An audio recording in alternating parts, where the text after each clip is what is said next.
Hey everyone, in a previous video I've shown you how to put text on a path using the Canvas Workspace for PC or Mac, the downloadable version, not the online version. And by that I mean bending text around a shape. I did a happy birthday around a circle.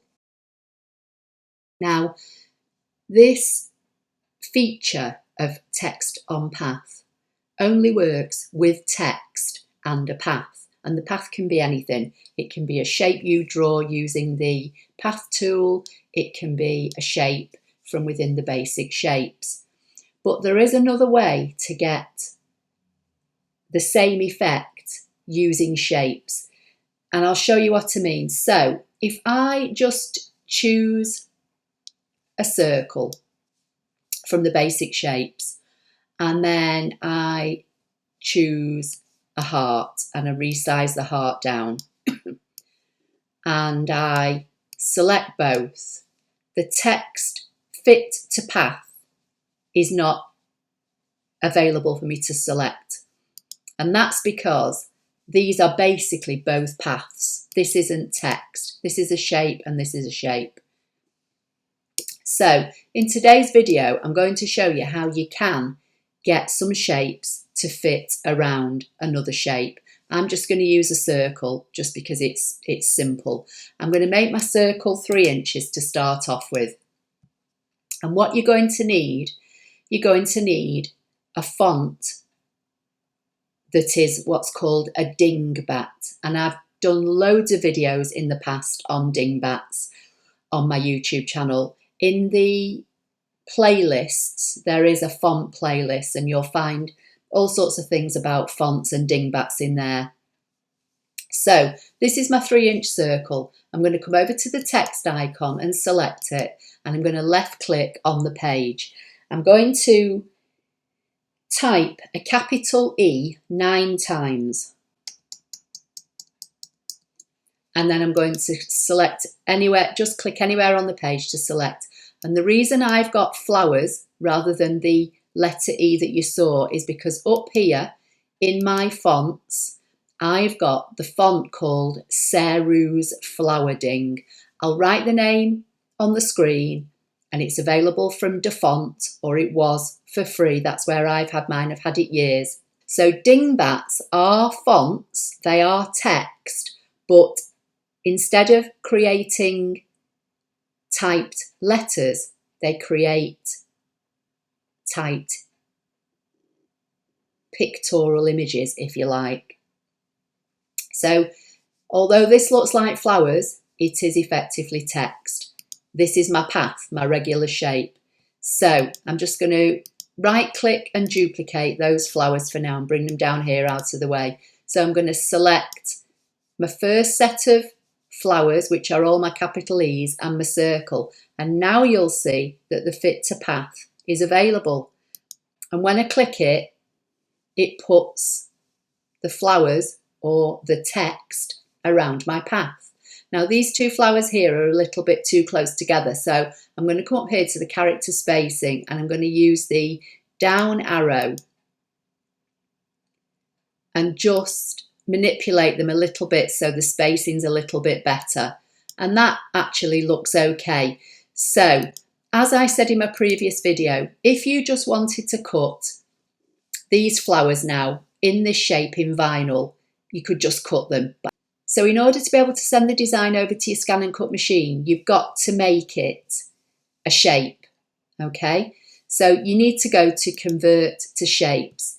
This now you could save as a Canvas download working file, or you can go up to the top of your screen and choose file and transfer it to your cutting machine as a ScanNCut file, an FCM file. And as I say, if you want to cut this in vinyl, you would just cut this and your vinyl would cut like this and you've got a circle of flowers. I want to do something else with it. So I'm going to come back to the basic shapes. I'm going to choose a circle again. I'm going to make the circle 3 inches because that's the size circle I started off with. I'm just going to change the line colour in the hope that you might be able to see it a little bit better. And I'm going to position the circle over the flowers, and I'm just going to zoom in the hope that you can see this better. Now, these flowers are not symmetrical, and the bottom line of the flowers isn't at the same point. And by that I mean this petal on the right hand side is very close to the line of this circle, but this petal here on the left is overlapping it a lot. So they're not symmetrical, and that's going to affect how this will weld together. So what I'm going to do, I'm going to select my circle, and I'm just going to increase it ever so slightly. So I'm going to make it 3.05 and enter, and it just makes it a little bit bigger. And now I can move this circle around until I get a fairly decent overlap of the circle on all the flowers. This one here is a bit tight, so I'm going to use the up arrow on my keyboard and take it up a bit. And you just need to have a look and make sure that the circle is overlapping all your petals. Now I'm going to select both, and I'm going to come down here. I'm still on the editing tab, and I'm going to hit weld. And because I'm still zoomed in, I'm hoping that you can see all the gaps on the bottom of these petals. That's where the flower has welded nicely to the circle. In the previous video, I did show you how to select the nodes, and you can edit them, but this one doesn't need touching at all. So I'm just going to zoom back out a little bit.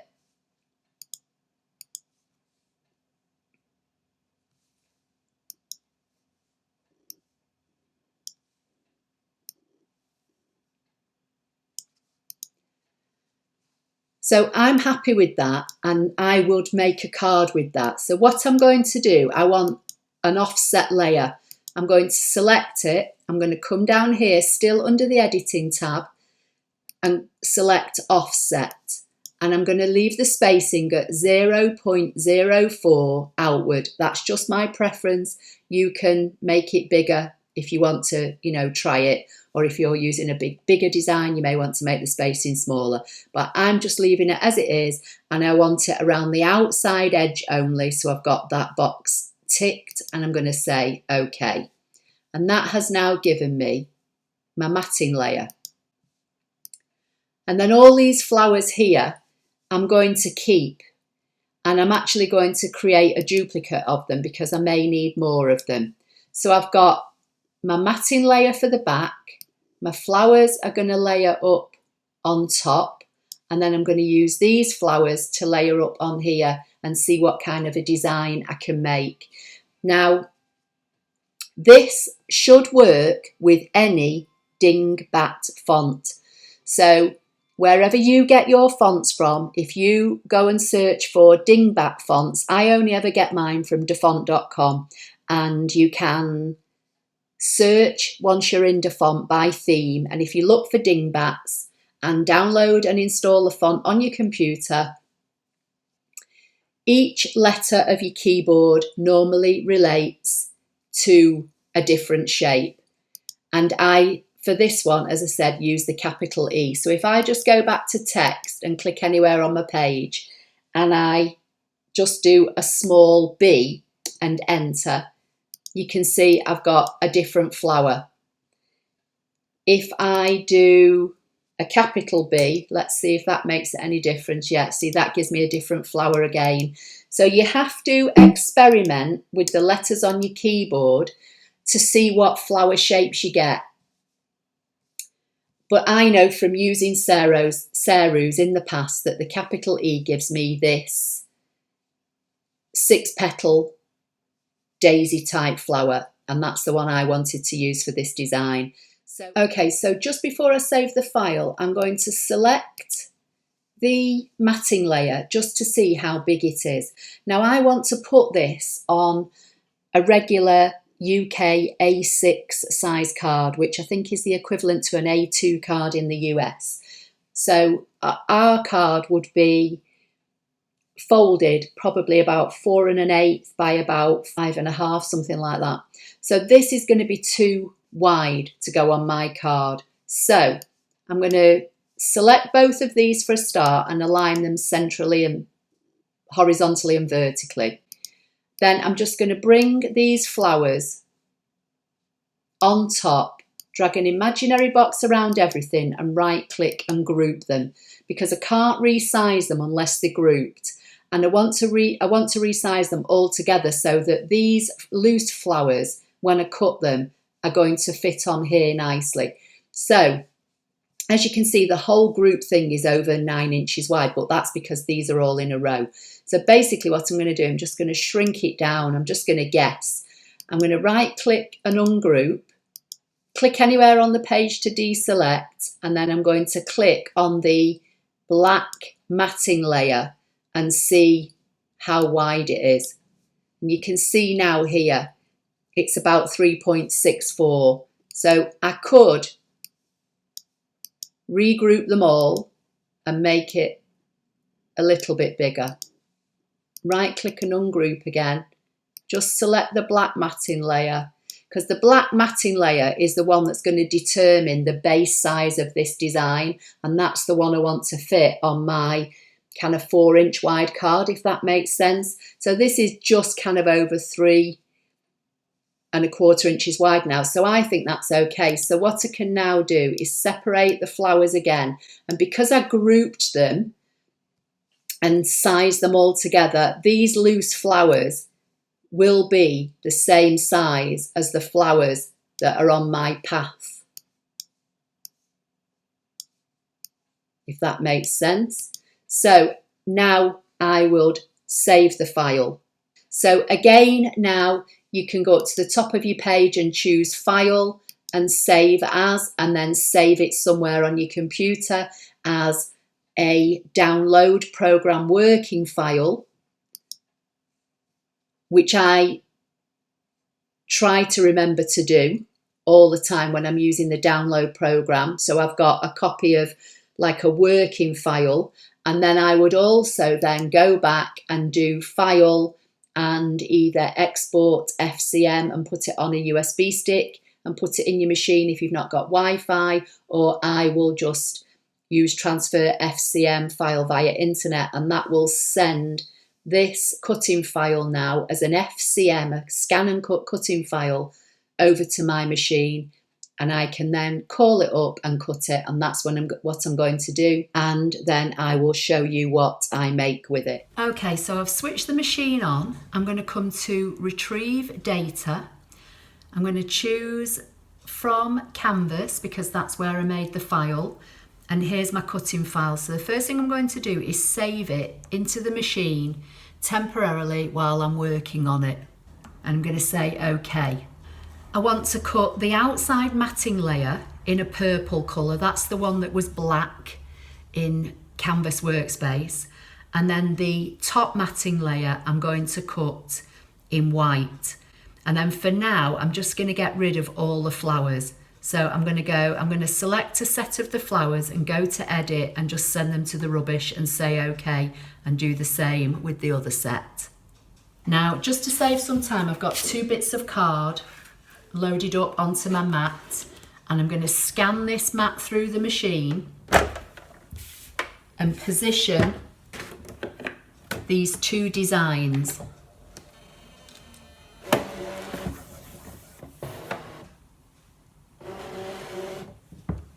So I'm going to do a background scan, which is this middle icon, and I'm going to say Start.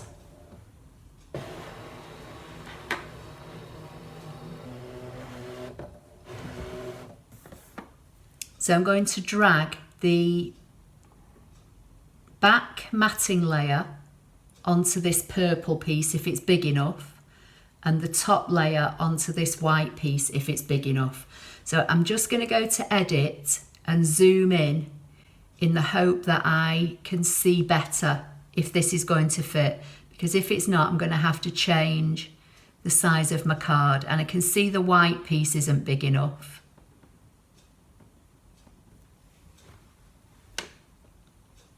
And I can't tell because the other one's too dark. So I'm going to come into the wrench icon and make the background colour lighter. Okay, so the matting layer fits on the purple, but the other shape doesn't fit on the white. So I need a bigger piece of white card. And I'm going to rescan. So I'm going to say, okay, go back to the background scan and start again.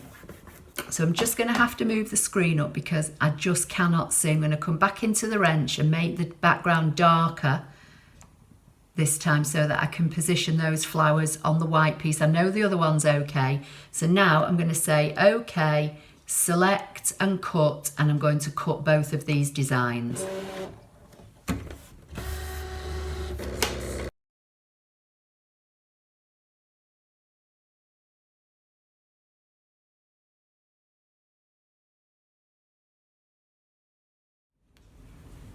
Okay, so this is how it's looking so far, and I've just ripped one of the flowers getting it off the mat, but it doesn't matter because I'm going to cover them up anyway.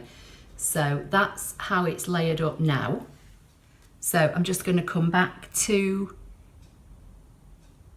retrieve data from the machine because that's where I saved the file when I brought it up, and go to the last page, and there's my design. I'm going to say okay. I'm going to get rid of these top two and I'm going to cut the flowers. I'm going to do a background scan, load up my mat with some more purple and some white card. I may not use all these flowers, but at least if I cut them, I've got them for a later date. And then once I've cut these all out, I'll be back. Okay, so this is what we've got so far. I've got a piece of thick Whisper white card, which I've cut straight down the middle on the short side, scored and folded. I've got a piece of the designer series paper from the Best Dressed suite, which is available in my online Stampin' Up shop. And I think this is Purple Posy. So I've cut a piece that is 5 by 3.5. I'm going to stick that on the front of my card.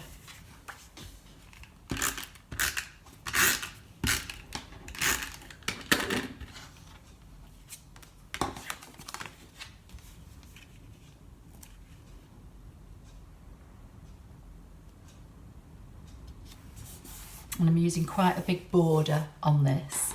And this is the design I made in Canvas Workspace. And as you can see, I ripped one of the flowers when I was getting it off my mat, but that doesn't matter because I can probably be able to cover it up. So I'm going to stick this onto its matting layer.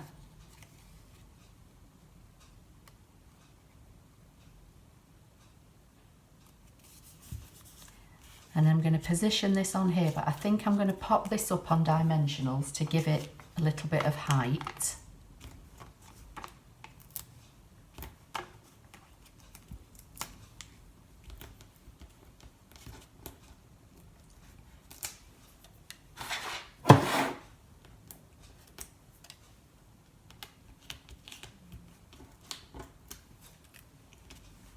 Just trying to work out where to put it. Put it like that, just near the top. Then I've cut a couple of extra circles using my die cutting machine. These are using the stitched shaped dies that are also available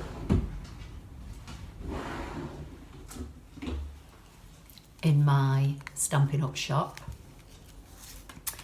And if you've not seen these come as a set, and you get 4 each of squares, circles and ovals, and they cut the stitched effect in them as well. They're product number 152323 if you want to buy those.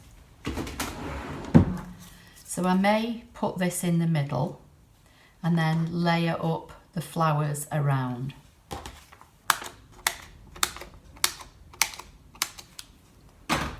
Just going to use some of the dimensional edging because I'm getting to near the end of this particular strip.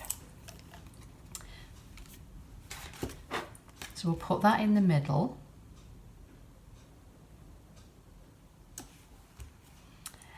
then with these flowers, so these are the extras that are cut. I'm just going to put them on here. I don't know whether I'm going to use them all or not.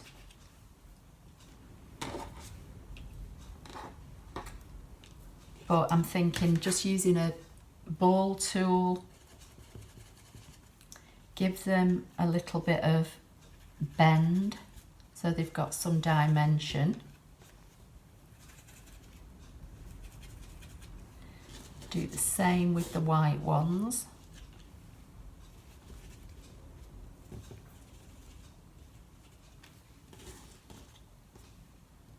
You can just press in the middle, or you can kind of do kind of circular motion.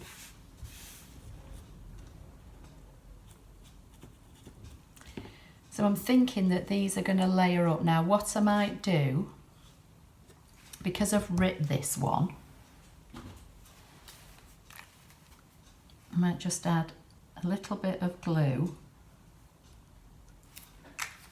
and put one of the white ones that I've not bent. I just need to find out how it, like that, just to cover up that mistake, if you like. And then I'm going to pop these up. So I think what I'm going to do, I've got some mini dimensionals and I've got some black ones, so I'm going to use the black ones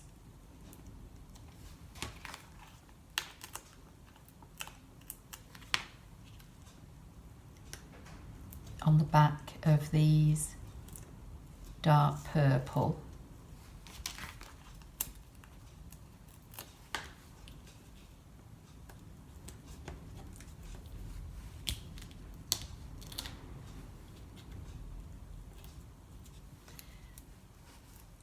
And then I'm going to layer these up, I think, kind of in the gaps.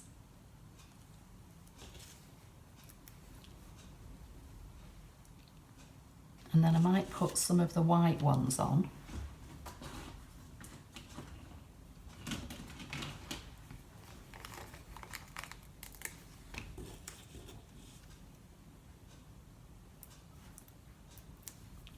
Now you could either layer these up on top, or you could put them in the middle. I might put a couple in the middle and see how this looks. So that's how it's looking so far. Then I'm going to take a couple of strands of this white flax ribbon .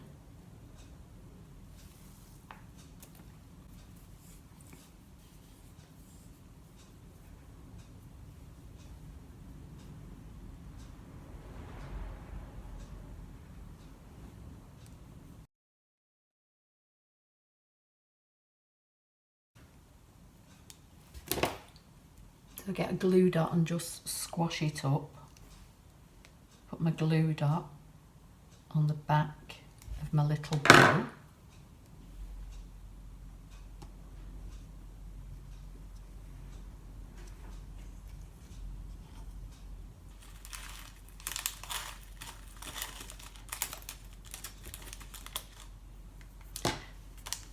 Just going to bring in some pearls. Put a little dab of glue.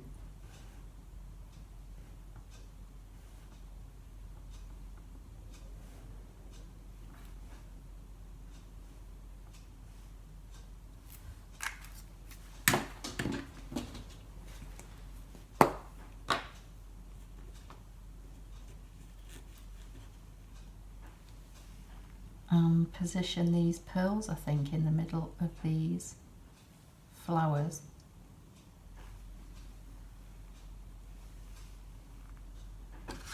Okay, so there it is, all finished. Obviously lots of pearls used on this one. You don't have to use this many. You could also just use maybe glitter glue or that liquid pearl or stickles, that kind of thing, but I've just got all these pearls, so I thought I'd use them. So obviously I've got the base shape with the flower welded and the matting layer, and then all the extra little flowers, and I've got two different sizes of pearls I've used within the centre of the flowers. So you could just add a greeting or put your greeting inside, but just another way of using the text on path function in the ScanNCut Canvas Workspace download program. So I hope you like that. Please give the video a thumbs up. Don't forget to subscribe if you don't already do so. Make sure you've got the bell notification icon switched on, and that way you'll get notified when I upload a video. And I'll see you in the next video. Thank you.